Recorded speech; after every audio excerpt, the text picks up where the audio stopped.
What's going on, family? Welcome back to Israel's Movie Reviews. And today's a special one, man. We're going to be talking about a good friend of mine that we met basically a few months ago, actually, a little late last year, and been a fan of his for some time now. He's an incredible director and has a great team around him. And we're going to be talking about one of his latest films. It's called Silencing the Madness. It's a short film. It premiered April 18th of this year, so it's been just basically a few months, and it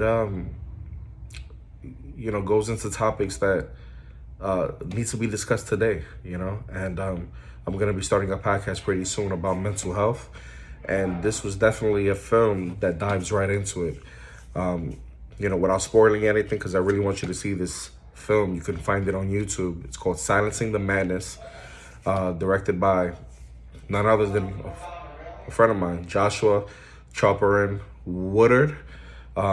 It's also produced by him. It's also produced by a close collaborator of his, Donny Boling, Shane Hester, and Michael Farrell. Just wanted to shout them out because they did a phenomenal job.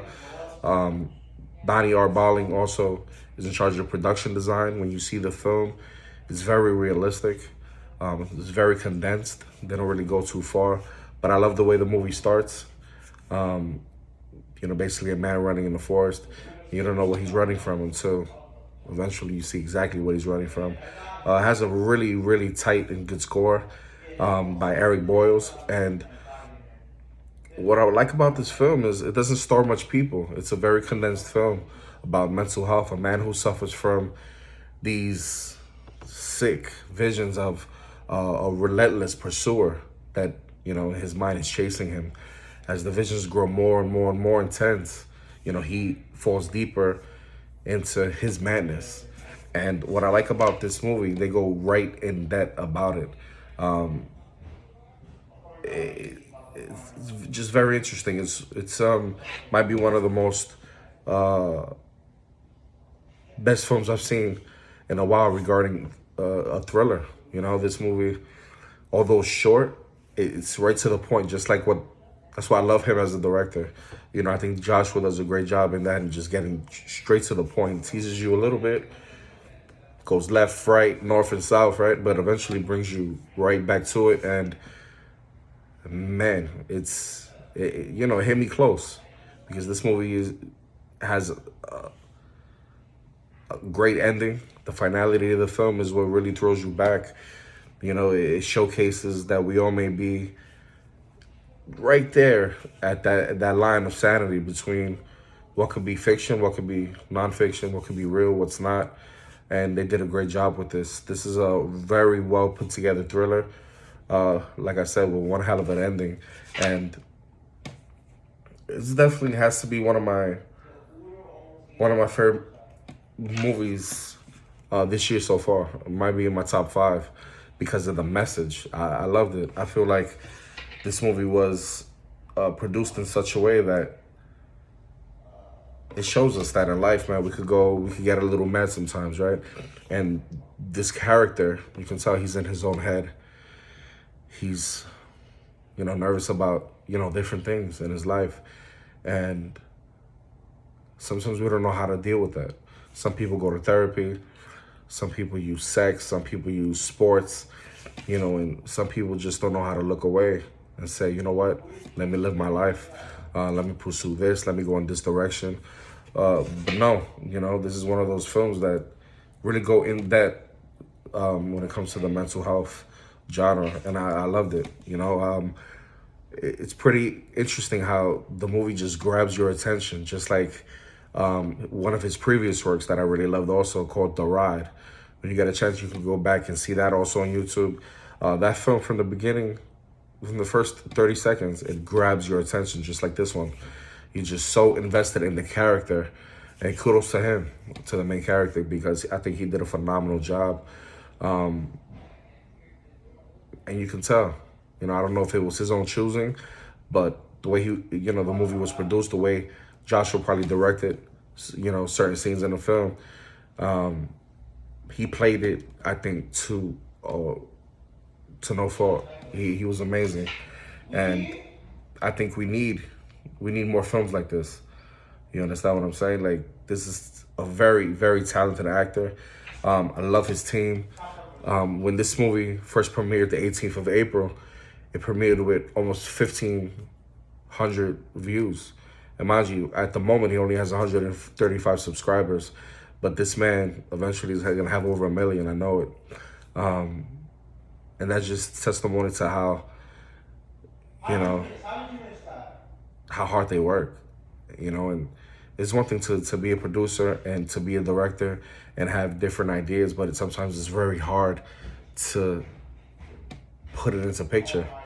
And they do this seamlessly. And for those of you with children, you know, just warning, it has brief nudity, violent images, especially towards the end. I'm very proud of this one. Joshua did a hell of a job. Go check it out. This movie to me was a 10 out of 10. You know, not only has substance, it has a really, really good main character. It's well produced, well directed, and has a message at the end of the day. It's not like this garbage that we see nowadays that you could sit there 2 hours and not receive anything. But no, you take less than half hour to see this, and it's gonna make you think. It's gonna create conversation. And that's what I love the most about not only this picture, but about the direction and the directors. You know, these guys, Donny, Boling, Addison Eaton, Billy McKenzie, Brianna DeHart were the actors in this film. And they, you know, they take you on that journey. And, you know, shout out also to the makeup artist, Des McWayne.